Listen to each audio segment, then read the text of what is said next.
Wakil Menteri Ketenagakerjaan Immanuel Ebenezer kembali melakukan sidak terhadap perusahaan yang menahan ijazah karyawannya. Ya, pemirsa, pemimpin perusahaan tak kunjung menemuinya. Immanuel nampak kesal. Dan ini saya dipaksa. Dipaksa memaksa kamu? Siapa yang memaksa? Itu kurang aja begitu ya ngomong paksa. Sabar ya. Bilang paksa, siapa yang maksa kamu? Aduh, saya tadi bilang telepon. Kayak apaan aja kita? Kasih aja nomornya di sini, kita nggak maksa. Sekarang kita mau konfirmasi. Iya. Maksa kamu ngomongnya. Ada. Sama nih kayak Surabaya nih, konyolnya nih. Wakil Menteri Ketenagakerjaan Republik Indonesia Immanuel Ebenezer nampak kesal saat melakukan inspeksi mendadak di perusahaan Sanel Tour and Travel di Jalan Tuku Umar, Pekanbaru. Tidak ada pihak penanggung jawab perusahaan yang hadir menemuinya. Bahkan saat ia meminta untuk bertemu pimpinan perusahaan, karyawan pun tak menggubrisnya. Sidak yang digelar kemarin Rabu dilakukan menyusul adanya dugaan penahanan ijazah milik 12 mantan karyawannya. Tidak ini, tidak itu. Padahal kita institusi negara, nggak dihargai sama mereka.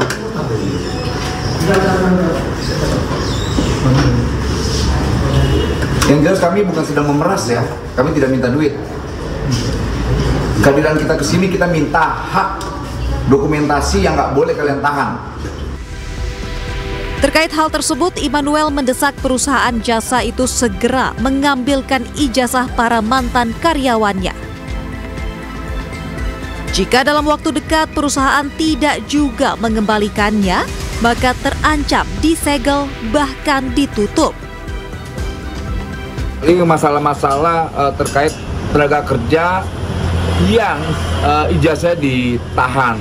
Dan itu jelas-jelas tidak baik dan melanggar. Dan kita tidak mau hal ini terjadi dimanapun. Karena industrial itu terkait dokumentasi, ini kan dokumentasi pribadi orang yang nggak boleh ditahan oleh siapapun. Kayak tadi mereka mau nyari kerja akhirnya nggak bisa. Kenapa ijazah ditahan?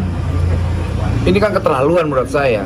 Dan di Surabaya terjadi juga di Riau, dan saya yakin terjadi di mana-mana. Dan kita akan melakukan sidak itu ke semua tempat, kita nggak peduli. Mereka mau backingnya siapa, kita tabrak. Sementara itu, salah seorang mantan karyawan mengaku sudah 6 tahun ijazah miliknya ditahan. Awalnya saya ditahan kan, mungkin ada komplain atau ada barang hilang. Setelah 1 bulan 2 bulan kan tak ada komplain, berarti aman. Secara tanggung jawab saya udah putus, udah selesai. Di tahun berapa tuh? Di 2019 itu. 2019 ya, itu. Tapi dari sampai 2020 saya mengurus, tetap nggak bisa dikeluarin. Sebelumnya, alasan perusahaan menahan ijazah sebagai jaminan apabila ada barang hilang. Namun nyatanya hingga para karyawan berhenti bekerja, perusahaan tak kunjung mengembalikan ijazah yang ditahan. Dari Pekanbaru, Riau, Indra Yose Rizal, iNews melaporkan.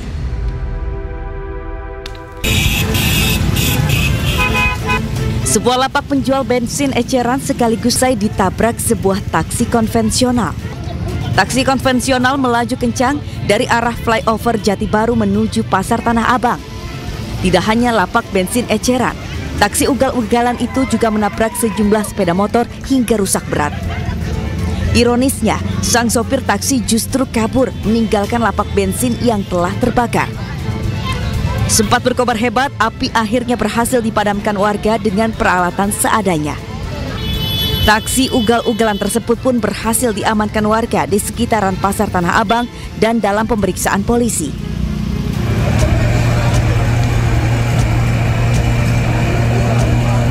Kebakaran hebat melahap 3 bangunan ruko dan gudang barang pecah belah di Jalan Gatot Subroto, Kota Malang, Jawa Timur. Mulanya, api berasal dari lantai 1 gudang barang pecah belah yang kemudian semakin membesar dan membakar seluruh bangunan gudang.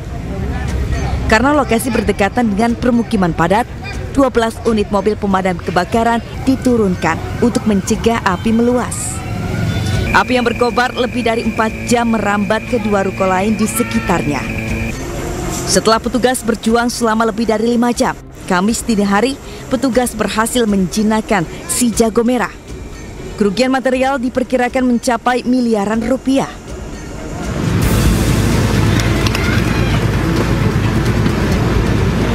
Kobaran api membakar satu unit sepeda motor di dalam area SPBU Talasalapang, Kecamatan Rapocini, Makassar, Sulawesi Selatan. Api yang membesar dan berada di dekat mesin pengisian bahan bakar minyak membuat sejumlah pengendara dan petugas SPBU sempat panik.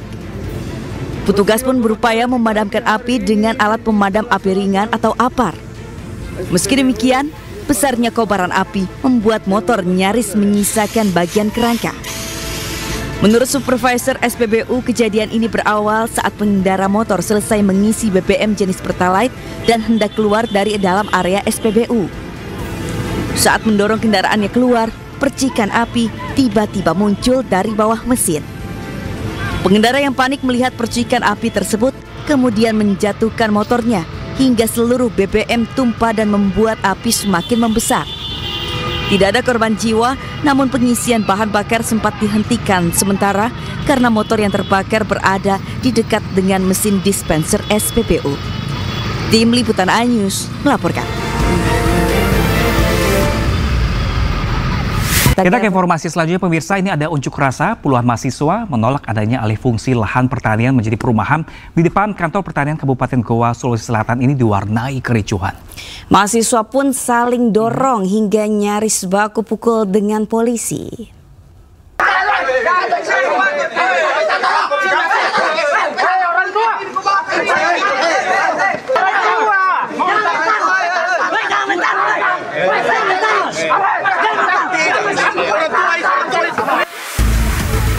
Kericuhan antara mahasiswa dan polisi ini terjadi saat puluhan mahasiswa yang tergabung dalam Aliansi Pemuda dan Masyarakat Kabupaten Goa menggelar unjuk rasa di kantor pertanian Kabupaten Goa, Sulawesi Selatan.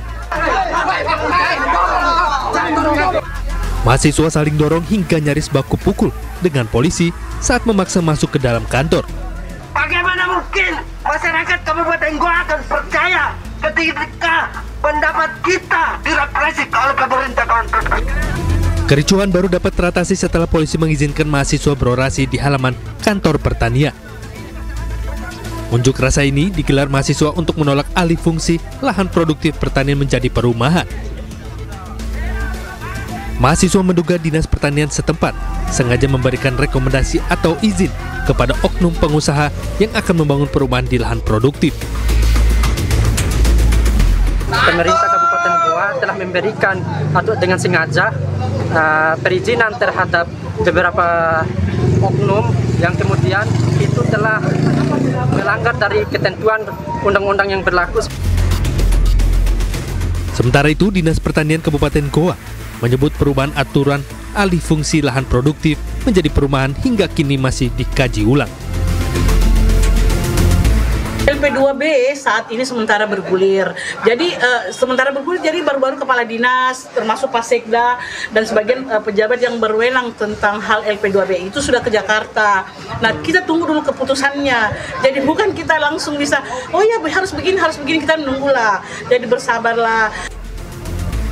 Di akhir orasi, mahasiswa pun menuntut agar kepala dinas pertanian dicopot dari jabatannya karena diduga telah menyalahgunakan wewenang.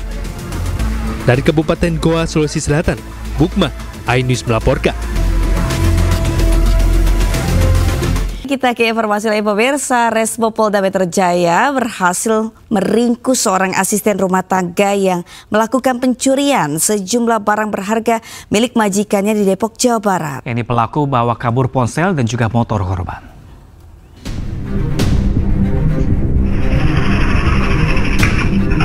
Polisi menangkap seorang asisten rumah tangga yang mencuri di rumah majikannya di Citayam, Depok, Jawa Barat.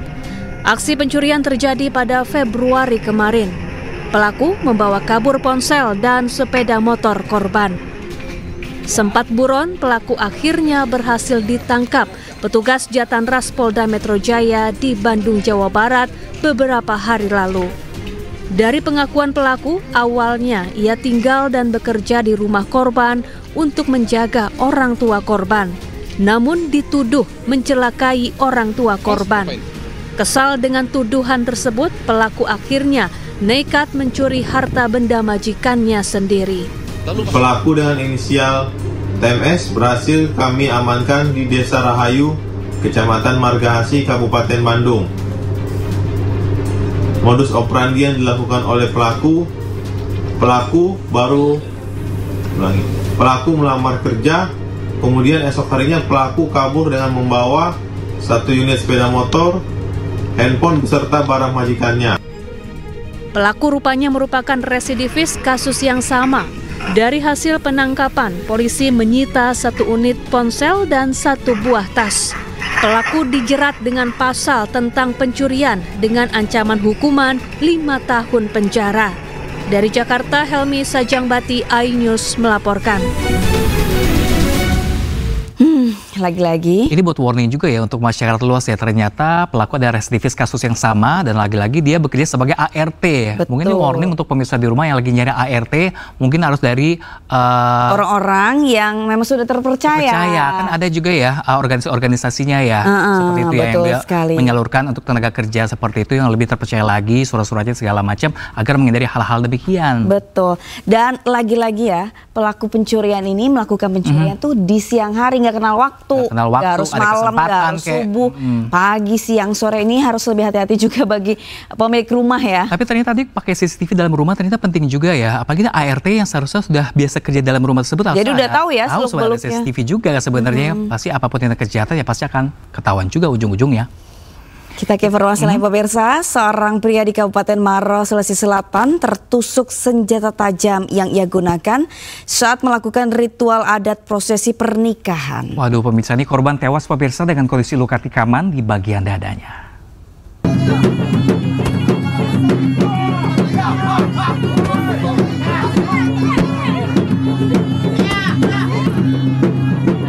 Video amatir warga merekam detik-detik seorang pria tertusuk senjata tajam jenis badik saat melakukan ritual adat Angnaru di sebuah acara pesta pernikahan di Desa Bonto Matene, Kecamatan Mandai, Kabupaten Maros, Sulawesi Selatan. Saat berusaha menampilkan ilmu kebalnya, korban Rizal 33 tahun ini justru tertancap badik yang ia gunakan. Kejadian ini sontak menghebohkan warga yang hadir dalam acara pernikahan tersebut. Meski korban sempat dilarikan ke rumah sakit dan mendapatkan penanganan medis, namun nyawanya tidak dapat diselamatkan. Tapi memang di sini setiap ada kegiatan pengantin pasti mengaruh. Tradisinya begitu Pak. Tradisi mengaruh ya Pak. Ya, tapi tidak semuanya itu memakai badik, artinya menikam badang. Ya, tidak semuanya, yang tahu saja. Ini termasuk orang yang tahu, yang ahli ya. Adapun langkah-langkah yang kami laksanakan saat ini, kami sementara melaksanakan olah TKP.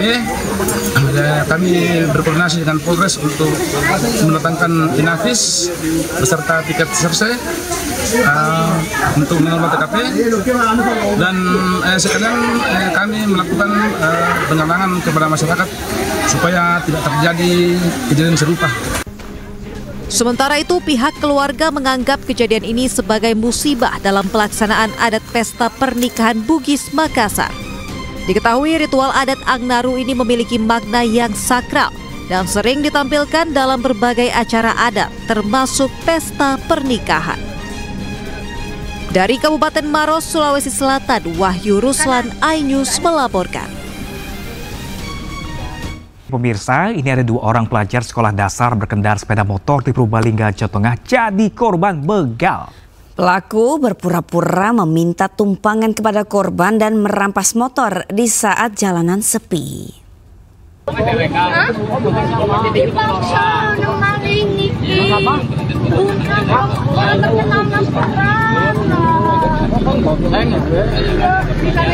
Warga di Jalan Desa Brobot, Kecamatan Bojong Sari, Purbalingga, Jawa Tengah dikejutkan dengan tangisan 2 anak sekolah dasar usai menjadi korban begal di pertengahan Maret 2025.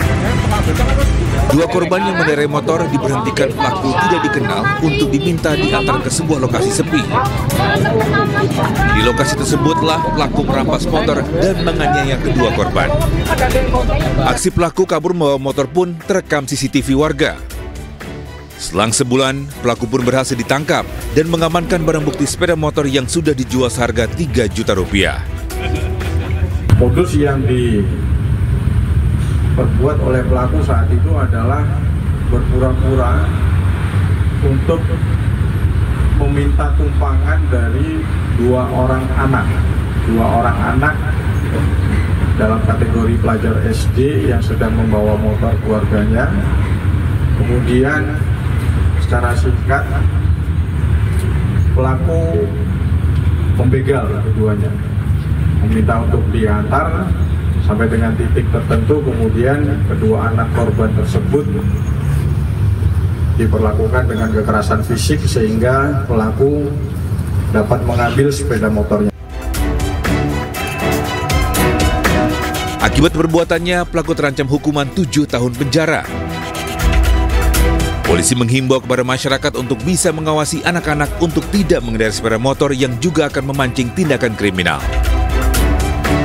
Dari Purbalingga, Jawa Tengah, Catur Edi Purwanto, iNews melaporkan. Aksi koboi warga Wonosobo menembak membabi buta dengan pistol jenis airsoft gun berakhir usai ditangkap polisi. Ya, pemirsa, pelaku di bawah pengaruh alkohol, pemirsa, emosi ketika diberi tagihan untuk membayar.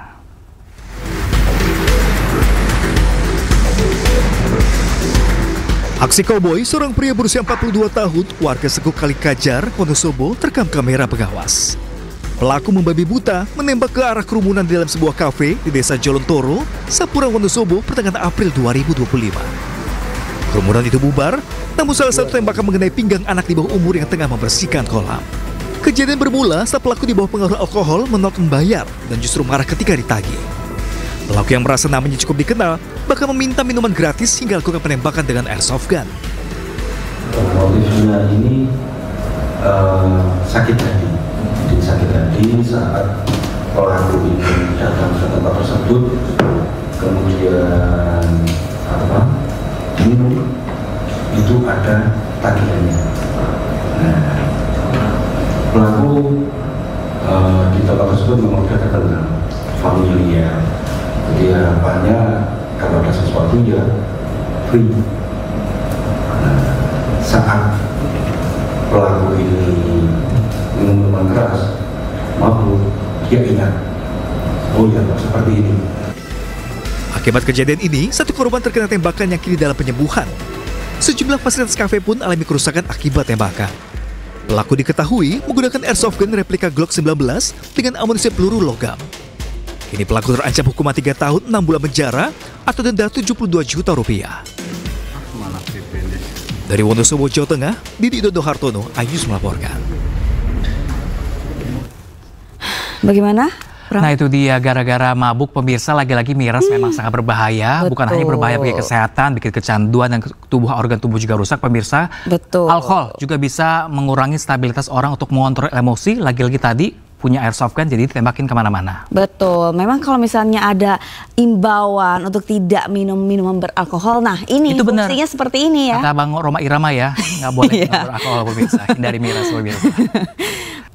Pemirsa, kendaraan yang membawa seorang ibu hamil hendak melahirkan terjebak macet di gerbang tol Halim Perdana Kusuma, Jakarta Timur. Nah, nih pemirsa, ada petugas PJR pemirsa di Telantas Polda Metro Jaya yang sedang bertugas langsung mengawal ibu hamil ini menuju ke puskesmas terdekat. Selamat pagi Komandan, Kijang 997 membantu pengguna jalan. Inilah saat petugas PJR di Telantas Polda Metro Jaya mengawal mobil yang membawa ibu hamil dan akan melahirkan dari gerbang tol Halim Perdana Kusuma menuju ke puskesmas terdekat. Wanita yang tengah hamil tua itu sebelumnya berencana hendak menuju rumah sakit untuk melakukan persalinan. Namun karena terjebak macet panjang, wanita tersebut akhirnya mengalami kontraksi hingga pecah ketuban. Polisi yang mengetahui ada ibu yang akan melahirkan dengan sigap mengantar wanita dan suaminya ke puskesmas Rawasari, Cempaka Putih. Gak apa-apa, yang penting ibunya dapat penanganan yang cepat, Pak. Oke, siap. Siap, Bapak. Menurut Kepala Satuan PJR di Telantas Polda Metro Jaya, Kompol Danardono, Kedua petugas yang melakukan pengawalan adalah Aibda Putra dan Aibda Syahril. Saat sedang melakukan pengaturan, ada mobil expander berwarna hitam yang dikemudikan oleh bapak-bapak tersebut, itu berhenti. Kemudian beliau membuka kaca dan dalam kepanikan beliau menyampaikan ke petugas kami untuk minta diantarkan ke rumah sakit terdekat. Saat ini sang ibu sudah dalam penanganan Puskesmas Rawasari, Jakarta Pusat. Di Jakarta, Ranu Sanjaya, iNews melaporkan.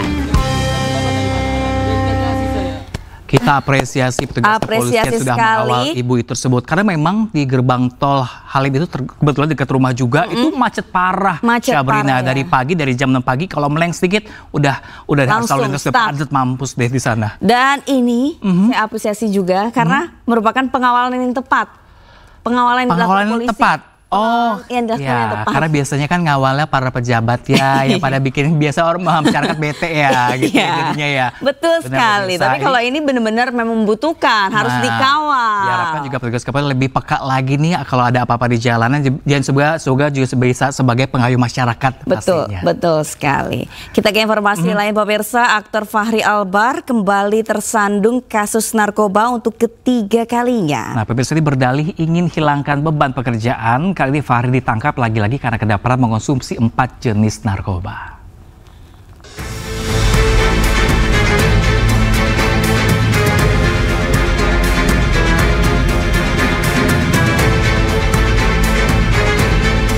Aktor Fachri Albar kembali tersandung kasus narkoba.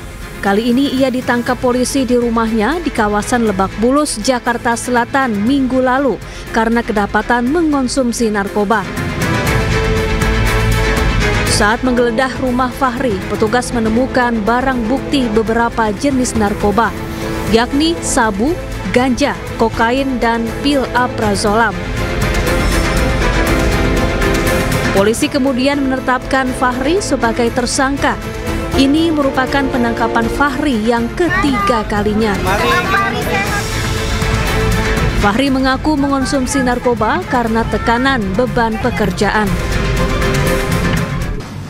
Kemudian juga terhadap saudara FA sudah dilakukan tes urin untuk metamfetamin positif, amfetamin positif, benzodiazepin positif. Pasal yang akan diterapkan kepada tersangka, yang pertama, Undang-Undang Republik Indonesia Nomor 35 Tahun 2009 tentang narkotika. Barang untuk asal barang sedang dalam pendalaman, jadi masih upaya dicari oleh tim kami. Untuk alasan penggunaan, ini kebutuhan pribadi untuk menenangkan pikiran dengan menjalani kehidupan dan pekerjaan.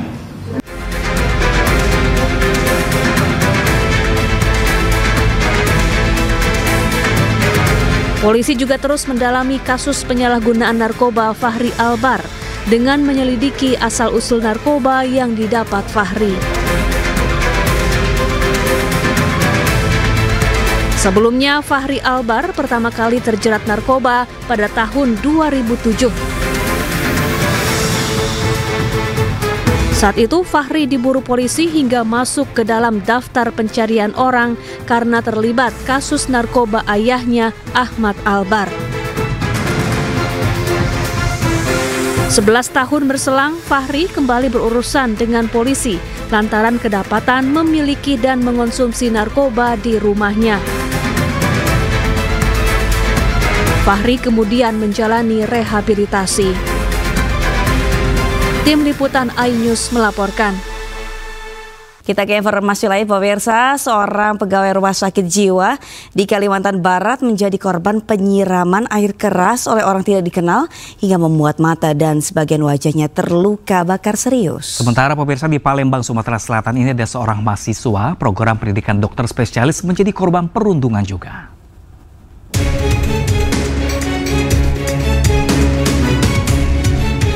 Ahmad, seorang pegawai rumah sakit jiwa di Kota Singkawang, Kalimantan Barat, menjadi korban penyiraman air keras oleh orang tidak dikenal. Ini terjadi saat korban dalam perjalanan pulang usai bekerja. Sebelum kejadian, Ahmad mengaku sering diteror oleh orang tidak dikenal, meski dirinya tidak mengetahui penyebabnya. Akibat kejadian tersebut, korban terluka bakar di sebagian wajah dan mata serta beberapa luka ringan di dada. Kita sudah mendatangi TKP, kita sudah olah TKP, namun di lokasi tersebut masih sangat minim. Nah, kami juga berharap kepada rekan-rekan masyarakat ataupun awak media yang ada menyampaikan informasi ke pihak kami sangat supaya bisa membantu mengungkap kasus ini. Di Palembang, Sumatera Selatan, seorang mahasiswa program pendidikan dokter spesialis menjadi korban perundungan. Pihak Rumah Sakit Muhammad Hussein Palembang menyatakan, perundungan itu dilakukan konsulen di KSM Anestesiologi dan Terapi Intensif FK Unsri. Tindak kekerasan ini dipicu oknum konsulen yang tidak puas dengan penanganan pasien yang dilakukan korban. Pelaku sudah dinonaktifkan dan tidak diizinkan berinteraksi dengan anak didiknya, baik PPDS maupun profesi. Itu Dekan FK Unsri juga sudah mengeluarkan perintah nonaktif kepada yang bersangkutan. Jadi sejak Senin juga sudah tidak diizinkan untuk berinteraksi dengan peserta didik kita, baik itu untuk PPDS maupun untuk profesi. Jadi artinya sudah sinergis antara direktur rumah sakit dan juga fakultas kedokteran. Ya, saat ini kami nonaktifkan sementara sambil menunggu tim melakukan kajian kira-kira nanti hukuman disiplin apa yang akan kita berikan kepada beliau. Nah, karena beliau ini dokter ahli utama, nanti hukumannya itu yang bisa memberikan Kementerian Kesehatan. Jadi tim ini nanti memberikan rekomendasi, usulan kepada Kementerian Kesehatan yang akan menjatuhkan hukuman disiplin. Dari Palembang, Sumatera Selatan dan Singkawang, Kalimantan Barat, Firdaus dan Rizky Kurnia, iNews melaporkan.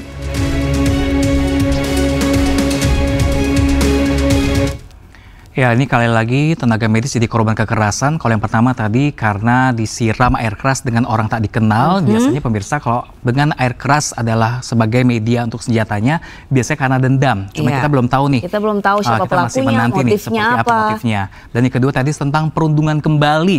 Kalau tadi perundungan sesama anak, ini juga sesama tenaga juga, kesehatan juga, tenaga medis, dan di dalam dunia pendidikan juga. Betul. Nah, ini juga, udah sering terjadi ya, Pram? Nah, perundungan karena seperti budaya di dalam sebuah tempat atau sebuah sekolah seperti itu yang mungkin bisa dihilangkan dengan cara itu.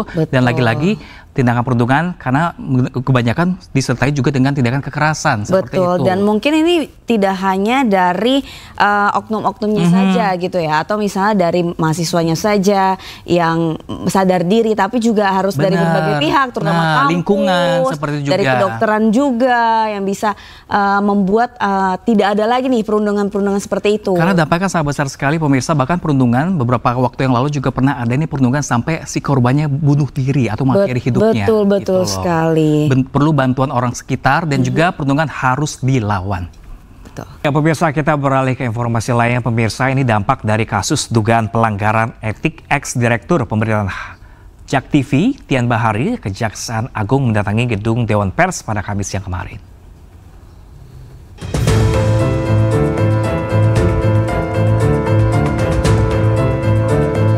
Kasus dugaan pelanggaran etik yang menjerat mantan Direktur Pemberitaan JAK TV, Tian Bahtiar, mulai mendapatkan titik terang.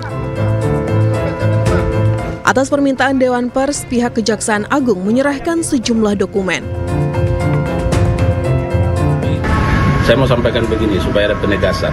Ya, berkali-kali saya sampaikan bahwa terkait dengan apa yang sedang dikerjakan oleh penyidik, ya, terhadap yang bersangkutan itu lebih kepada perbuatan personal, ya, itu perbuatan personal, ya, bahwa media itu hanya sebagai alat karena dia ketepatan berprofesi di media. Tapi kalau totalnya bisa disebut ya Pak, kayak ada total dokumen atau total ada beberapa bundel, ya. Bisa disebutin? Mungkin ada 10 bundel. Beri kami waktu untuk melihat terlebih dahulu karena kami yakin pihak Kejaksaan Agung kalau memang ini terkait karya jurnalistik dan hak dan kewajiban bagi para pihak yang nanti kami lihat memerlukan tindak lanjutnya, pihak Kejaksaan Agung pasti tidak keberatan. Misalnya kalau ada pemberitaan yang merugikan ya, misalnya bagi para pihak, kami akan memberikan ruang hak jawab, dan saya kira pihak kejaksaan atau orang-orang yang disebutkan di situ tidak akan keberatan untuk memenuhi itu. Sebelumnya dalam perkara ini diduga Tian menerima uang sebesar hampir 500 juta rupiah dari dua advokat, yaitu Marcella Santoro dan Junaidi Saibih.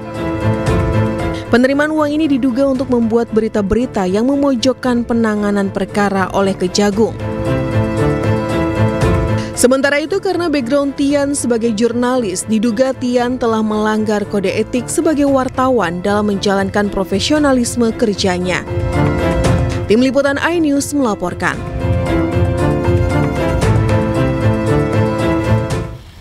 Sebelumnya, Kejaksaan Agung menyita barang bukti berupa 2 kapal pesiar dari pengacara Arianto. Ya, pemirsa, ini salah satu tersangka kasus suap vonis putusan lepas korupsi minyak mentah yang melibatkan 3 hakim di Pengadilan Tipikor.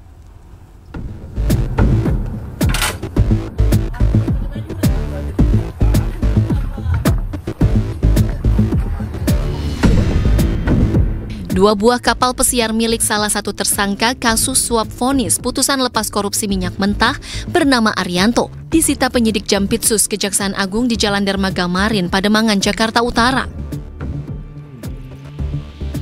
Selain kapal, Kejaksaan juga menyita 130 helm bermerek di kawasan Menteng, Jakarta Pusat, serta 12 sepeda mewah dan 1 unit motor Harley. Selain 2 kapal pesiar, Kejagung juga menyita 3 unit mobil mewah dari tersangka Arianto. 3 mobil sitaan ini di kantor Kejaksaan Agung Jakarta, sementara 2 kapal pesiar disimpan di lokasi terpisah. Sebelumnya, Kejagung juga sudah menyita barang bukti lain berupa mobil mewah, motor, dan sepeda dengan harga fantastis. Selain Arianto, Kejagung telah menetapkan 7 orang tersangka lain, di mana 4 diantaranya merupakan hakim Pengadilan Negeri Jakarta Pusat dan Jakarta Selatan. Sementara itu, Direktur Pemberitaan JAK TV Tian Bahtiar yang juga menjadi tersangka mengatakan menerima uang secara pribadi untuk membuat berita negatif termasuk merintangi Kejagung dalam penyidikan kasus timah dan impor gula. Terkait dugaan kasus tersebut, Tian pun terancam 12 tahun penjara. Tim Liputan iNews melaporkan.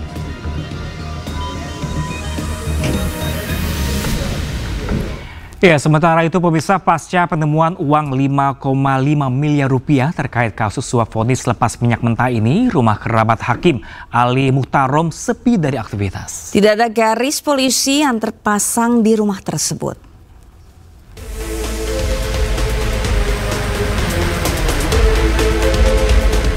Suasana rumah kerabat dari Hakim Ali Muhtarom tersangka kasus suap vonis lepas minyak goreng mentah Kejaksaan Agung.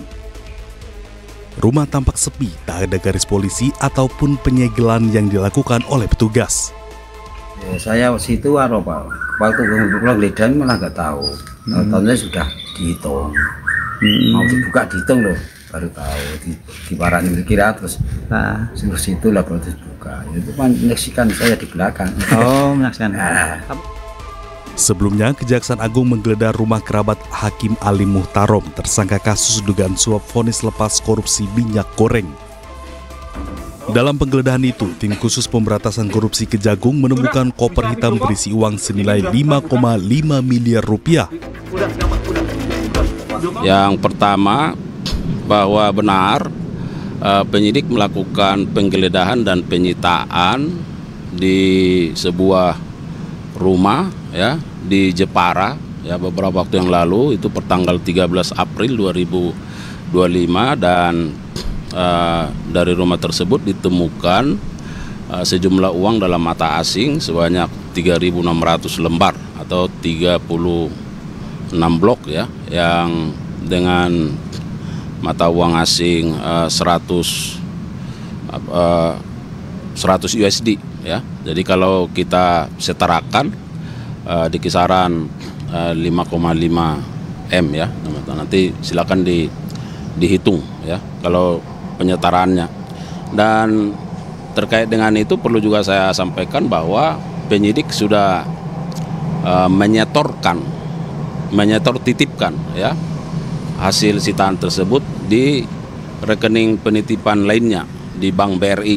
Nah, jadi supaya rekan-rekan media juga memahami bahwa cara-cara kerja penyidikan terkait dengan penyitaan untuk sejumlah uang itu langsung dilakukan penyetor titipan, karena ini kan masih dalam proses di bank persepsi ya bisa. Dalam koper itu ditemukan dalam pecahan mata uang dolar sebanyak 3.600 lembar yang terbungkus plastik dengan rapi. Tim Liputan iNews melaporkan. Belum ini dolar. Ya, kita beralih ke informasi lain pemirsa. Oknum anggota Polres Pacitan yang diduga memperkosa tahanan wanita diberhentikan tidak hormat. Ya pemirsa, oknum polisi tersebut pemirsa memperkosa korban di ruang tahanan kantor kepolisian.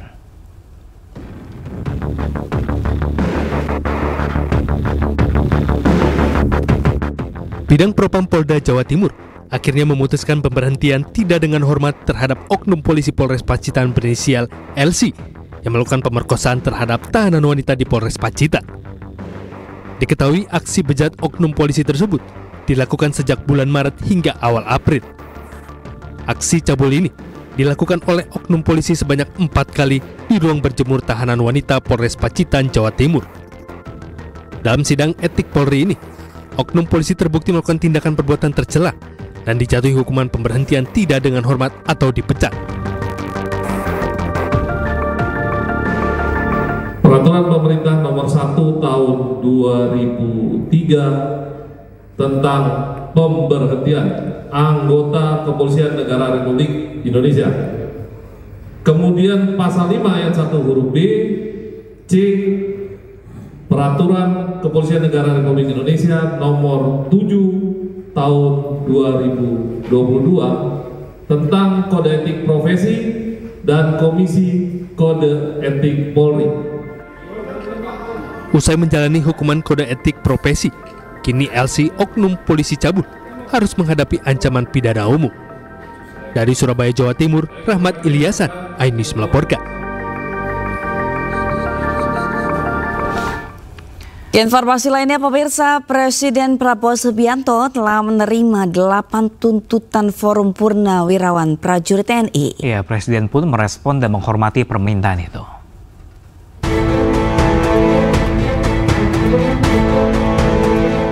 Respon ini disampaikan oleh penasihat khusus Presiden, bidang politik dan keamanan, Jenderal Purnawirawan Wiranto di Istana Negara Kamis sore.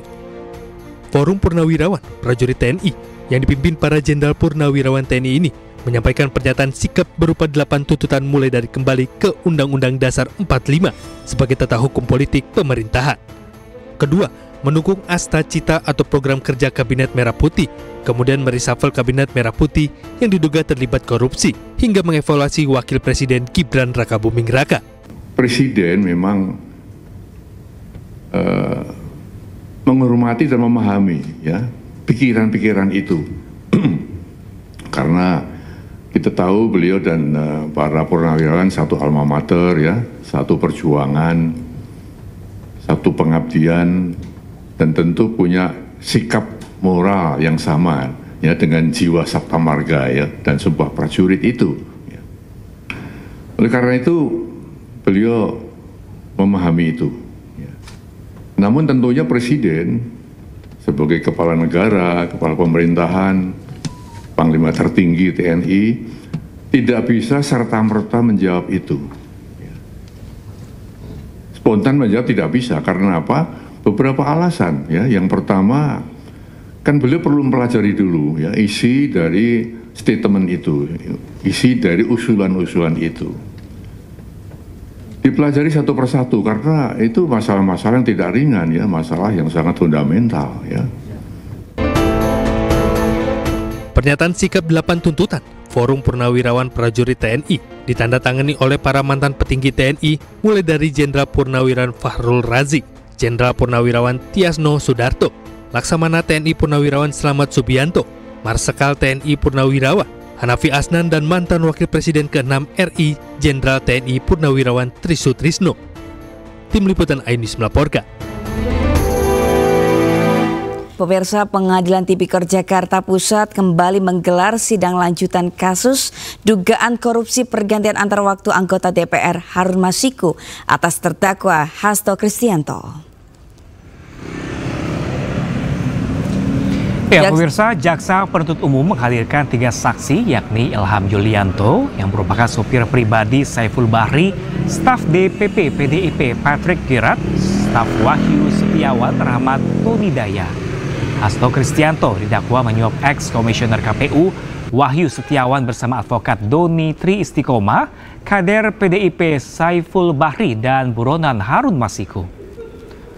Uang yang diberikan dimaksudkan agar Harun Masiku bisa mendapatkan kursi sebagai anggota DPR lewat jalur PAW. Selain itu, Hasto juga didakwa melakukan perintangan penyidikan.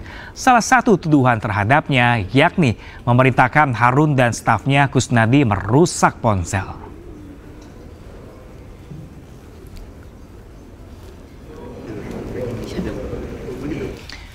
Ya, sebelumnya pemirsa juga Syabrina, ini kemarin sidang terdakwa Sekjen PDIP Hasto Kristianto juga diwarnai kericuan di luar ruangan sidang. Sejumlah orang yang diduga berbuat gaduh diusir paksa hingga sempat dihakimi massa pendukung Hasto.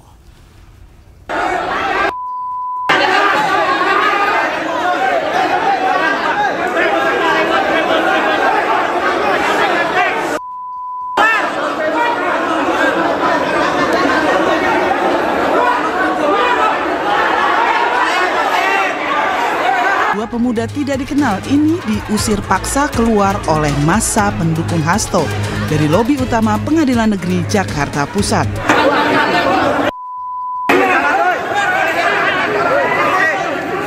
Petugas yang melerai keributan sempat kewalahan lantaran massa terus memaksa keduanya meninggalkan lokasi. Jagain.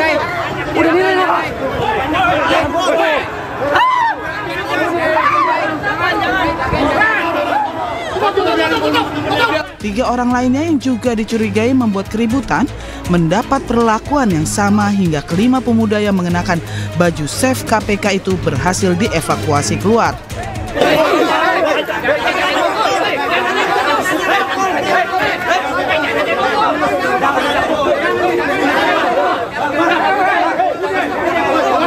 Tim kuasa hukum Hasto menduga jika orang-orang tidak dikenal tersebut merupakan massa bayaran yang sengaja didatangkan untuk membuat kegaduhan saat jalannya persidangan.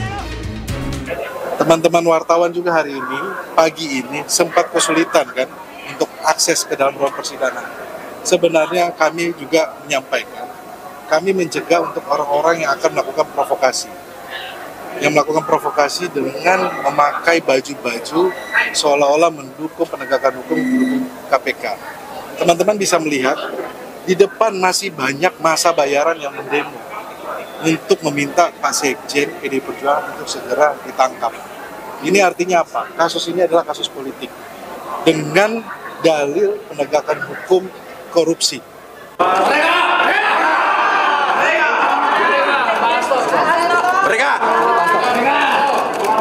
Sementara di ruang sidang Tipikor, Majelis Hakim kembali menggelar sidang kasus dugaan suap pengurusan pergantian antar waktu anggota DPR untuk Harun Masiku.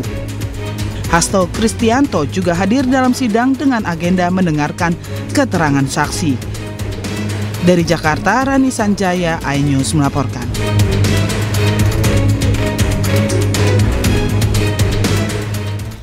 Sementara Sekjen PDIP yang merupakan terdakwa kasus dugaan korupsi pergantian antar waktu anggota DPR untuk Harun Masiku, Hasto Kristianto menyebut persidangan yang dijalaninya merupakan daur ulang proses pengadilan yang telah berkekuatan hukum tetap. Dan pemirsa, menurut Hasto juga tak ada fakta baru yang dihadirkan oleh KPK.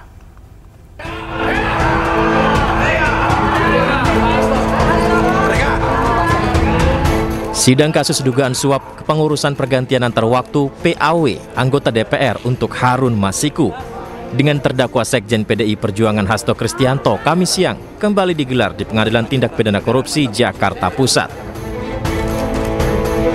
Sidang dengan agenda mendengarkan keterangan saksi ini, Jaksa Penuntut Umum menghadirkan pengacara PDIP sekaligus tersangka kasus dugaan suap PAW Harun Masiku. yakni Doni Tri Istiqomah, dan ex-komisioner Bawaslu Agustiani Tio Fridelina. Hasto mengaku keterangan saksi yang disampaikan seperti daur ulang saja kasus yang sebenarnya telah berkekuatan hukum tetap. Bagaimana ini betul-betul suatu daur ulang terhadap suatu proses pengadilan yang telah memiliki kekuatan hukum tetap dan kemudian diproses kembali segala sesuatunya dari awal. Padahal di dalam putusan pengadilan tersebut terhadap terdakwa Wahyu Setiawan, Saiful Bakri dan juga Agustian Tio, itu semua sudah jelas fakta-fakta hukumnya.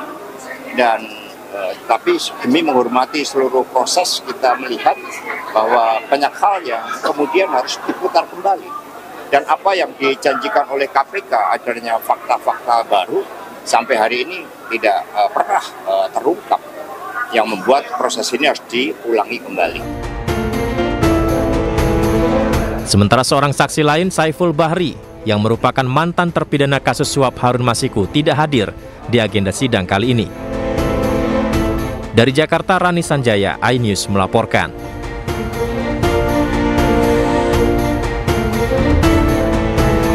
Pemirsa, sidang perdana gugatan ijazah dengan tergugat Joko Widodo digelar di Pengadilan Negeri Solo Kamis siang. Ya, namun pemirsa, Jokowi tidak bisa hadir dalam sidang lantaran menjadi utusan khusus Presiden Prabowo untuk melakukan layatan ke Vatikan atas meninggalnya Paus Fransiskus.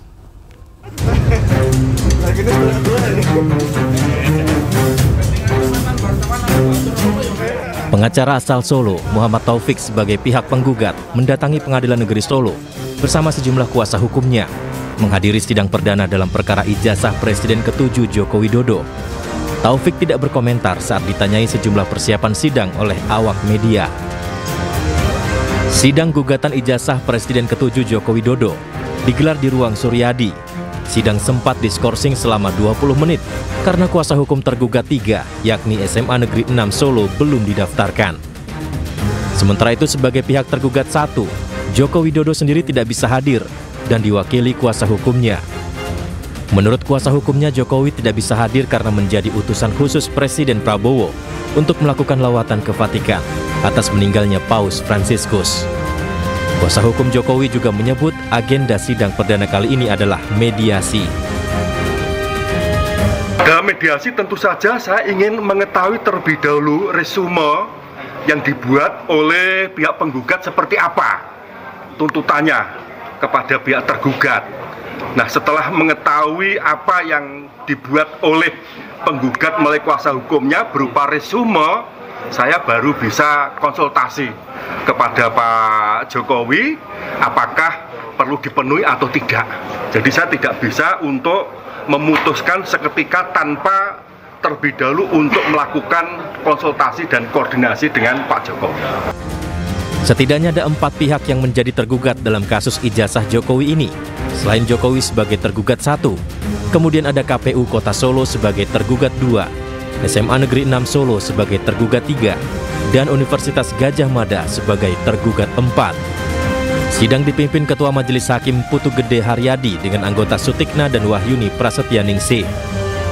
Dari Solo, Jawa Tengah, Septiantoro, iNews melaporkan.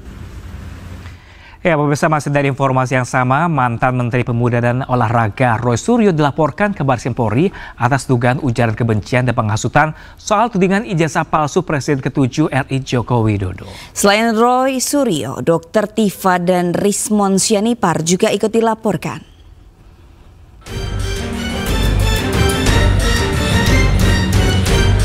Perhimpunan Advokat Pradi Persatu melaporkan sejumlah pihak ke Baris Krim Polri atas dugaan ujaran kebencian dan penghasutan soal tudingan ijazah palsu Presiden RI ke-7 Joko Widodo.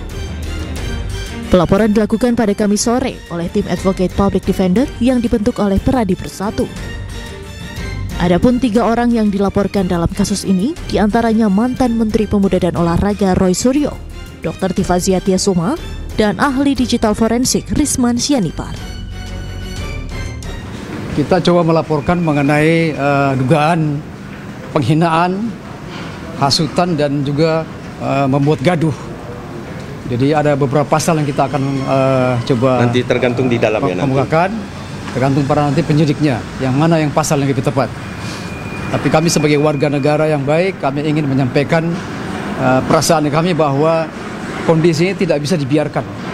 Kalau kita biarkan terus ini, masyarakat kita akan dirugikan. Akan terjadi hal-hal yang tidak kita inginkan. Oleh karena kita membatasi, kita datang pada hari ini untuk melaporkan oknum-oknum tertentu. Pihak pelapor pun mengklaim sudah membawa sejumlah bukti untuk ditunjukkan ke penyelidik. Namun mereka masih enggan mengungkap apa saja bukti yang dibawa. Dua-duanya RS. RS 2, ya, 2 T. Kemudian sama dokter T. Dokter T. Ya. Ya. Ada 3 orang. 3. Barang bukti yang dibawa apa, Bang? Barang bukti jangan dulu kita buka ya, nanti merusak pemeriksaan. Ya kan, ini kan harus dikonsulkan dulu. Alat bukti ini apakah memadai atau belum kan nanti biarkan penyidik yang menentukan. Tapi yang jelas inilah dia. Ya, inilah dia. Sebagian ya, ini masih potongan yang kita kumpulkan, yang barangkali nanti kita sajikan dulu ke penyelidik ya. Sebelum masuk penyidikan kan penyelidik dulu. Kita akan konsulkan kepada penyelidik agar penyelidik menentukan sikap terhadap barang bukti yang kami bawa ini. Sebelumnya, Roy Suryo CS menjadi sorotan atas tudingan ijazah palsu Presiden RI ke-7 Joko Widodo. Mereka akan dilaporkan atas dasar pasal penghinaan, penghasutan, dan atau membuat kegaduhan. Dari Jakarta, Tim Liputan iNews melaporkan.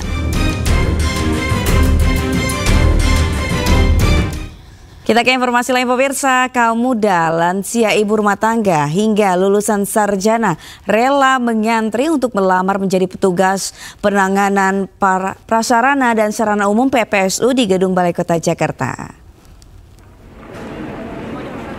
Ya pemirsa, tingginya animo masyarakat yang melamar kerja sebagai pasukan oranye disebabkan sulitnya mencari lapangan pekerjaan.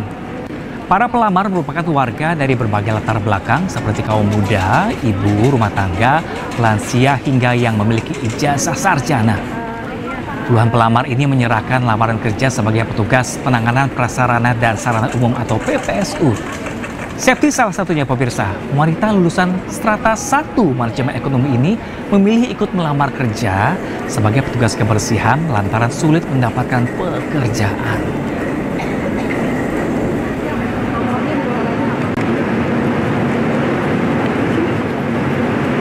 S1. S1 apa tuh, Kak? Manajemen. Kenapa memilih lamar PPSU, Kak? Nggak di tempat lain gitu? Pertama sebenarnya saya udah melamar ke mana aja, swasta maupun di negeri juga saya sudah berusaha. Tapi selagi ada peluang dan kesempatan saya tetap untuk bisa apply kerjaan di mana aja. Ibu untuk kesehatan ibu gimana ibu ini? Alhamdulillah. Kalau untuk jika diterima ini ibu, untuk kewajiban nanti itu ibu kuat Bu? Ya, mudah-mudahan kuat. Bismillah. Ya pemirsa, sebelumnya antusiasme tinggi ditunjukkan warga Jakarta dalam mendaftar sebagai petugas penanganan prasarana dan sarana umum atau PPSU. Ya, pemirsa, warga memadati balai kota untuk mengikuti proses pendaftaran.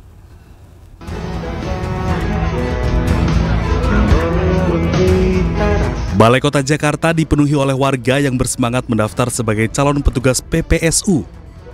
Mereka datang dari berbagai wilayah membawa berkas persyaratan. Pemerintah Provinsi DKI Jakarta membuka 1.652 lowongan PPSU untuk tingkat kelurahan. Selain itu, gaji PPSU Jakarta tahun 2025 menyesuaikan upah minimum Provinsi Jakarta, yakni sekitar 5,3 juta rupiah. Gubernur DKI Jakarta Pramono Anung menegaskan bahwa proses rekrutmen ini dilakukan secara transparan dan terbuka guna menghindari praktik pungutan liar dan nepotisme. Selain itu, Pramono juga menyatakan bahwa penetapan petugas PPSU harus dilaporkan dalam rapat yang dihadiri oleh gubernur dan wakil gubernur untuk memastikan keterbukaan. Persiapannya ini cukup ribet nggak, Mas? Gimana persiapannya? Ya, karena persiapan sih wajar sih, kayak lamar kerja yang lain sih. Sama aja. Nggak ada yang menyulitkan ya? Enggak. Isu tentang orang dalam ini betul-betul bisa dihilangkan dalam rekrutmen untuk PPSU maupun untuk PJLP. Sehingga dengan demikian sekali lagi kami informasikan bahwa rekrutmennya, pendaftarannya bisa di kelurahan. Dengan proses rekrutmen yang transparan dan terbuka, diharapkan PPSU yang terpilih dapat menjalankan tugasnya dengan maksimal dalam menjaga kebersihan dan kenyamanan lingkungan Jakarta. Dari Jakarta, Wenda Nura, Leman iNews melaporkan. Pemirsa, Gubernur Jawa Barat Deddy Mulyadi diduga menunggak pajak kendaraan mobil mewah miliknya sendiri senilai 42 juta rupiah. Ya, namun Deddy Mulyadi membantahnya dan berdalih sedang menunggu proses mutasi dokumen.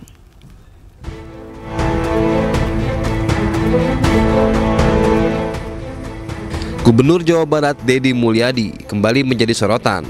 Namun, sorotan yang menuju ke Deddy kali ini bukan prestasi, melainkan kontroversi. Di tengah kebijakan pemutihan pajak kendaraan yang dikeluarkan oleh pemerintah provinsi, Deddy Mulyadi justru kedapatan belum membayar pajak mobil miliknya sendiri. Orang nomor 1 di Jawa Barat itu dikabarkan menunggak pajak mobil mewah Lexus LX 600 dengan biaya 42 juta rupiah. Deddy berdalih pembayaran pajak mobil berplat Jakarta miliknya sudah dilakukan. Namun, anggapan penunggakan muncul lantaran proses mutasi dokumen kendaraan masih berjalan. Deddy mengklaim bahwa dirinya sudah membayar lunas pajak beserta biaya mutasi sebesar 70 juta rupiah. Jadi ceritanya begini, mobil itu kan atas nama orang lain, ya kan, yang domisilinya di Jakarta. Kemudian saya itu selalu punya komitmen bahwa harus nomornya harus nomor Jawa Barat. Makanya saya tanya, kalau dipindahin nomor Jawa Barat bisa enggak? Bisa Pak, harus prosesnya mutasi kan.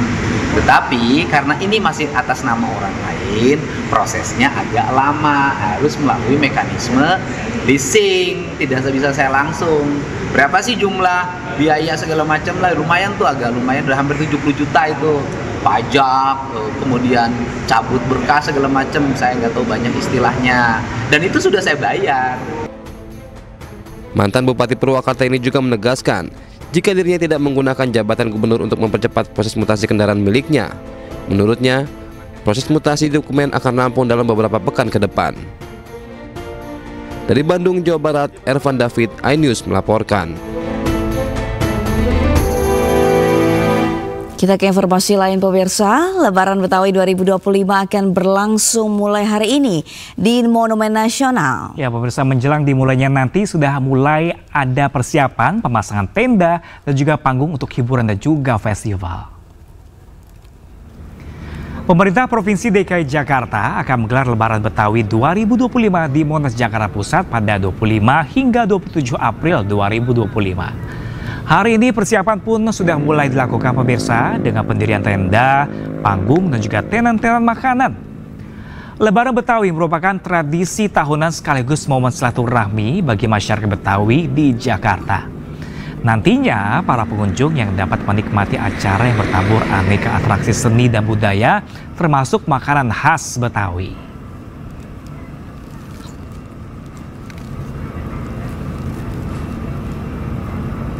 Dan untuk mengetahui informasi terkini, kita sudah terhubung dengan Aulina Yasha di kawasan Monas, Jakarta Pusat.